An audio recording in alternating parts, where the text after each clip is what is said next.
दिल्ली से बड़ी खबर आपको बता दें, जहां पीएम मोदी ने लालू यादव पर साधा निशाना।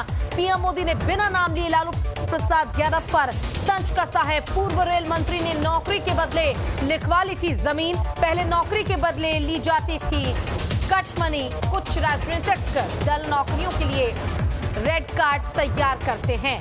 पीएम मोदी ने बिना नाम लिए बिहार के पूर्व मुख्यमंत्री लालू प्रसाद यादव पर निशाना साधा है।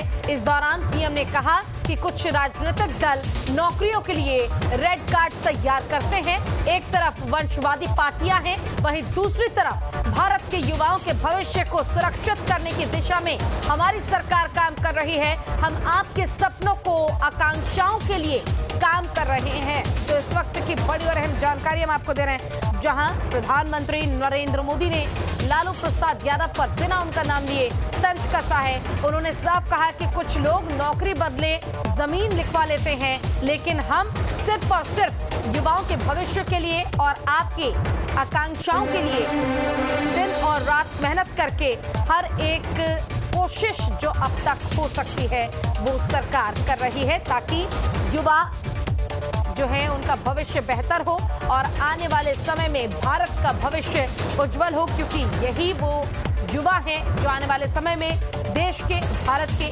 भविष्य है। आप सोचिए, हर पद के लिए उस राज्य में रेड कार्ड चला करता है और कटमनी का कारोबार चलता है। देश का नौजवान कहां जाएगा?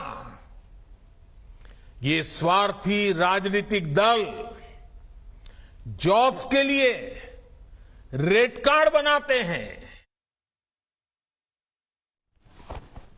चलिए, इसी पर ज्यादा जानकारी के लिए हमारे साथ हमारे संवाददाता आदित्य झा जुड़ गए। आदित्य, देखिए, प्रधानमंत्री नरेंद्र मोदी एक तरफ युवाओं को रोजगार उपलब्ध करा रहे हैं, लेकिन उसी रोजगार के जरिए बिहार की राजनीति पर सियासत भी अब तेज हो गई है, बयानबाजी भी तेज हो गई है।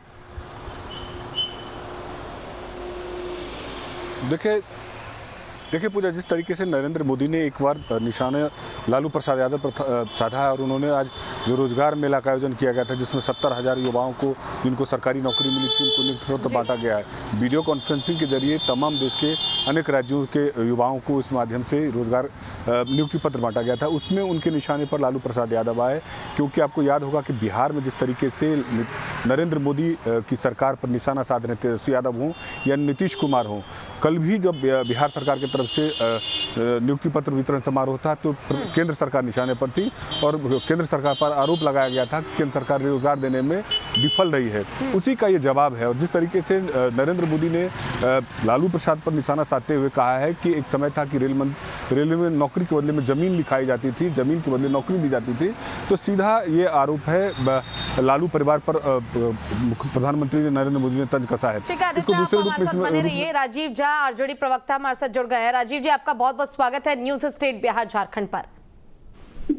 जी राजीव जी, देखिए, लगातार हम देख रहे हैं कि युवाओं को रोजगार उपलब्ध कराने के लिए केंद्र सरकार किस तरह से प्रयास कर रही है। इसी बीच लालू प्रसाद यादव को लेकर एक तंज कसा गया है कि नौकरी के बदले लोग जमीन लिखवा लेते हैं। आपकी क्या प्रतिक्रिया इस बयान पर, क्या कहेंगे आप?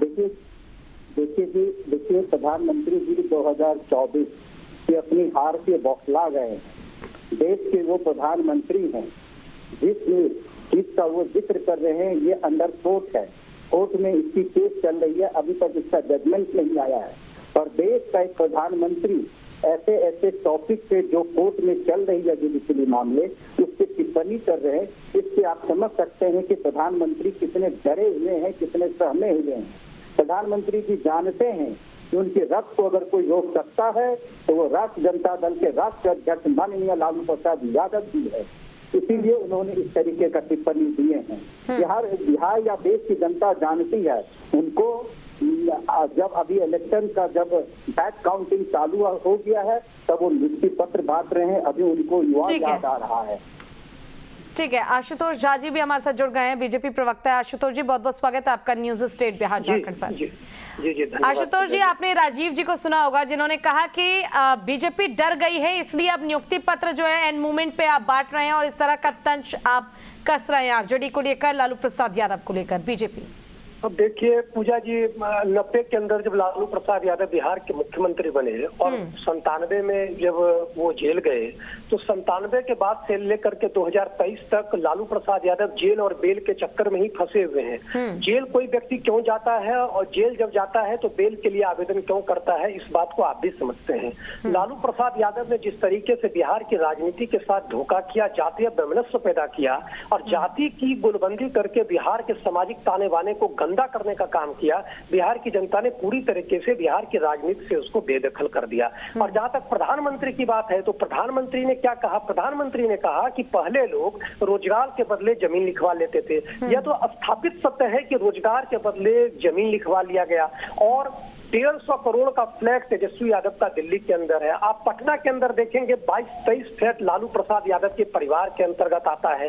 इस बात को समझिए कि कोई भी मुख्यमंत्री जब बनता है तो बिहार के अंदर विकास की पूरी संभावनाओं को तलाशने का काम उसका होता है, ना कि अपनी प्रॉपर्टी को इकट्ठा करने का काम होता है। लालू प्रसाद यादव ने बिहार की राजनीति के साथ जो काम किया, आज उसी की गति वो अपने व्यक्तिगत जीवन में भी झेल रहे हैं और राजनीतिक दृष्टिकोण से भी झेल रहे हैं। ठीक है, इसका जवाब राजीव जी से ले लेते हैं। राजीव जी, देखिए आरोप लगाया जा रहा है कि बिहार की राजनीति के साथ खिलवाड़ किया, इसलिए राजनीति से ही बेदखल कर दिया बिहार की जनता ने। क्या लगता है फिर वापसी हो पाएगी अगर महागठबंधन आगे जारी रही तो? बिहार की जनता ने किसको राजनीति से बेदखल किया, ये 2020 के विधानसभा चुनाव में दिख चुका है। नंबर 1। नंबर 2, ये बोलता बता रहे 22 फ्लैट, जरा बताइए तो 22 फ्लैट कौन से फ्लैट है, इनसे पूछिए नाम। इनको कुछ पता नहीं है, इनका काम है सिर्फ टेलीविजन पे आके आरोप लगाना और नहीं तो आप पूछिए ना, आप पूछिए, सवाल जवाब देंगे आशुतोष जी। आप ही तो 97 से लेकर के 23 तक तो जेल और बेल के चक्कर में फंसे हुए हैं। कोई भी व्यक्ति जेल बेल क्यों करता है? जब वो भ्रष्टाचार का आरोपी होता है तभी तो जेल और बेल का करता है। आप क्यों नहीं कर रहे हैं? हम क्यों नहीं कर रहे हैं? लालू प्रसाद यादव भी क्यों कर रहे हैं? लालू प्रसाद यादव के साथ जो भ्रष्टाचार में शामिल लोग हैं वो क्यों कर रहे हैं? आपको यह पता नहीं है कि एक गरीब परिवार के बच्चे को बिहार की जनता ने बिहार का मुख्यमंत्री बनाया था। बिहार का मुख्यमंत्री इसीलिए नहीं बनाया था कि पटना के अंदर दर्जनों फ्लैट ले ले और बेटा के नाम से 150 करोड़ का फ्लैट ले ले और बेटी के नाम से फ्लैट ले ले। बिहार की जनता के पैसे को एकत्रित करने का व्यक्तिगत जीवन के अंदर जो आरोप लालू प्रसाद यादव पर और उसकी पार्टी पर पड़ा है, इस याद रखिए बिहार की जनता इसको कभी भूल नहीं सकती है। 5000 वर्ष पूर्व का हम बोलिए राजीव जी। मैंने वही आशुतोष जी सुन लीजिए, जवाब सुन लीजिए। मैं वही चीज पूछ रहा हूँ। आप जो 22 फ्लैट बता रहे हैं, तो भाई 22 फ्लैट बताइए तो सही। जहाँ तक आपने कहा जेल और बेल, देखिए जेल और बेल जो मिली है इनको, बिहार की जनता जानती है। जब जब किसी ने पिछड़ों की लड़ाई लड़ी है उसको इस तरीके से कौन पिछड़ों की लड़ाई लड़ी है भाई? जातीय वैमनस्य पैदा करने का काम बिहार के अंदर लालू प्रसाद यादव ने किया और आप कहते हैं कि पिछड़ों की लड़ाई लालू प्रसाद यादव ने लिया है। आज 97 से लेकर के आज तक कितने दिन वो जेल में रहे? कोई मुख्यमंत्री बिहार का जेल जाता है और आप उसको प्रतिष्ठा से जोड़ते हैं, सामाजिक ताने बाने से जोड़ते हैं। आशुतोष जी एक सवाल मेरा आपसे है। आशुतोष जी एक सवाल मेरा आपसे है कि ठीक है, अगर मान लेते हैं कि आरजेडी ने बहुत ज्यादा भ्रष्टाचार किया, बहुत ज्यादा बिहार की जनता के साथ गलत किया, उन्हें लूटने का काम किया, ठीक है, वो आरोप एक तरफ है, लेकिन बावजूद इसकी सबसे बड़ा सवाल ये कि बीजेपी की तरफ से अभी भी चेहरा जो है स्पष्ट नहीं है। बीजेपी को अभी भी अलायंस का इंतजार है कि तमाम पार्टियां जो हैं, जो आरजेडी के साथ महागठबंधन में नहीं है या महागठबंधन में शामिल नहीं है, उनका सपोर्ट बीजेपी को मिले तो शायद बिहार की राजनीति में कुछ कर पाए आप।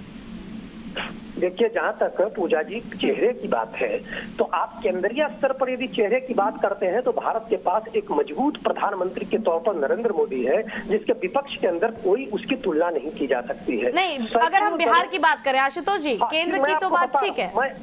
मैं आपको बता रहा हूं, बिहार भारतीय जनता पार्टी संगठन आधारित राजनीतिक दल है। संगठन जिसको निर्णय लेता है मुख्यमंत्री के तौर पर, वही मुख्यमंत्री का चेहरा होता है।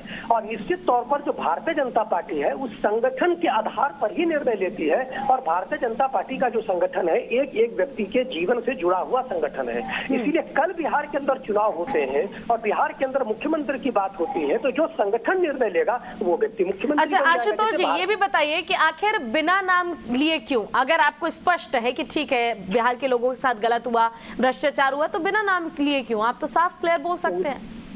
पूजा जी, ये आप ही जानते हैं कि बिहार की जनता के साथ पूरी तरीके से गलत हुआ है। अच्छा। यदि बिहार की जनता के साथ गलत नहीं हुआ तो 95 के अंदर लालू प्रसाद यादव को प्रचंड बहुमत इसी बिहार और झारखंड की जनता ने दिया था।